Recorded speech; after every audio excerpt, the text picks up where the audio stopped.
In 2010, Felix Hernandez finished the season 13-12, 13 wins, 12 losses. On a team that lost 101 games, by every traditional measure baseball had used for a century, that record disqualified him. You do not win the Cy Young Award with a losing record. You do not win it pitching for a last-place team. You do not win it when CC Sabathia goes 21-7 in the same league in the same year for the Yankees.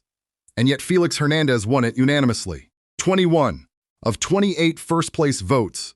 It was not close.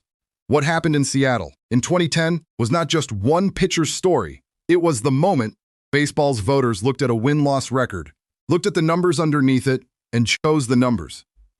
For the first time, the stat line that didn't exist on the back of a baseball card told the story more honestly than the one that did.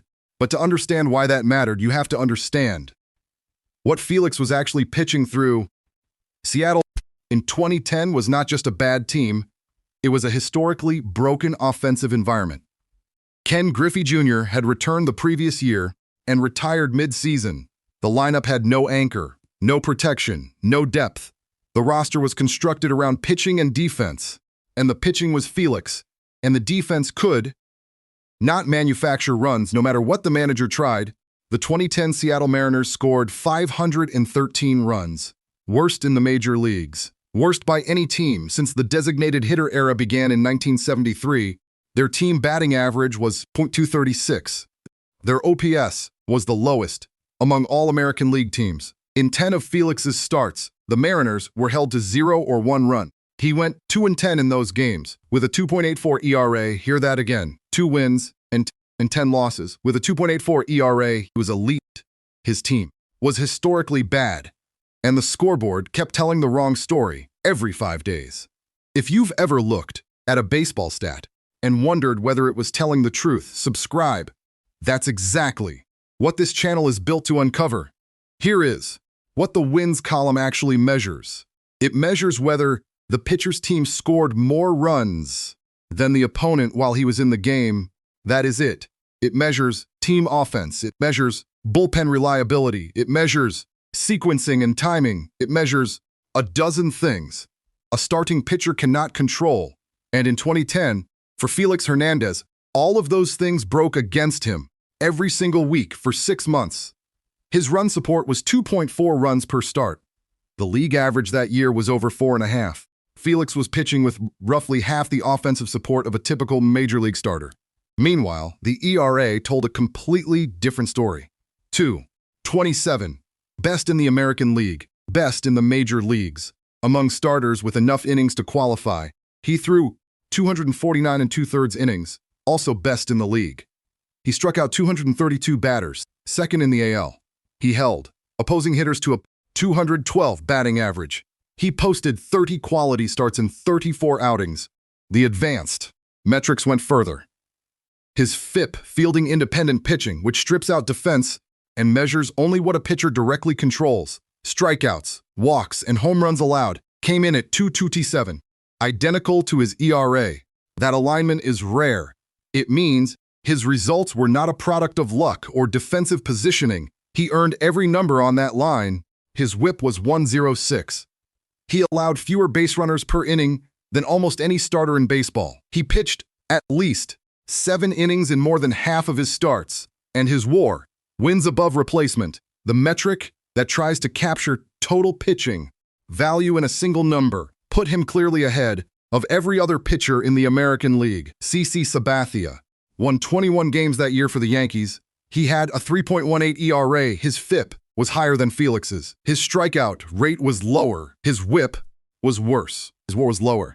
David Price went 19-6 with a 2.72 ERA for Tampa Bay. Excellent season. He finished second in the voting. His run support was above league average. He pitched for a playoff team. His underlying numbers were strong, but not at the level Felix had reached. The argument for Sabathia and Price was simple. They won. Baseball pitchers are supposed to win.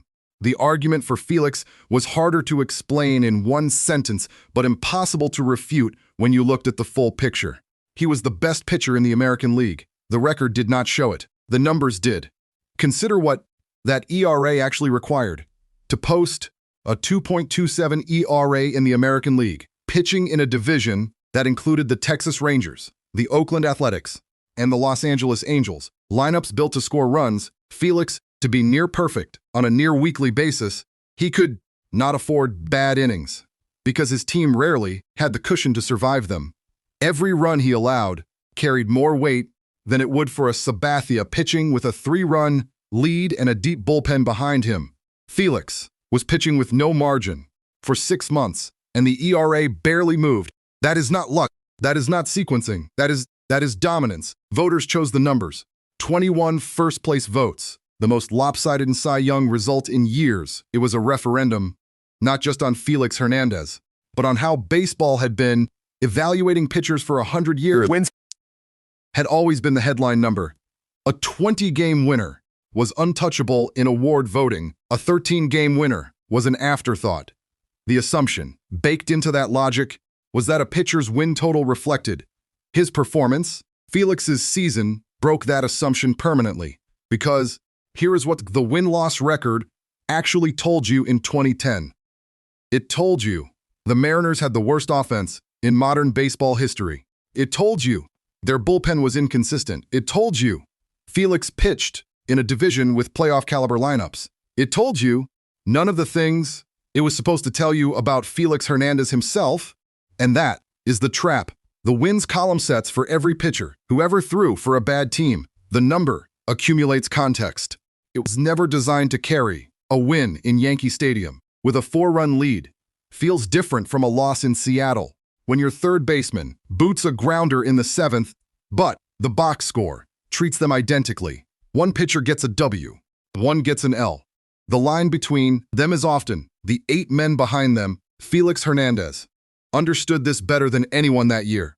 After the award was announced, he said that Cy Young voters finally recognized that the award was for the most dominant pitcher, not just the pitcher with the most wins. He was right, and the voters who gave him that award changed how baseball thinks about pitching performance. ERA still matters. WAR still has its critics. FIP is still explained to casual fans one conversation at a time. But after 2010, no serious analyst uses a pitcher's win total as a primary evaluation metric. The argument is settled. Felix settled it.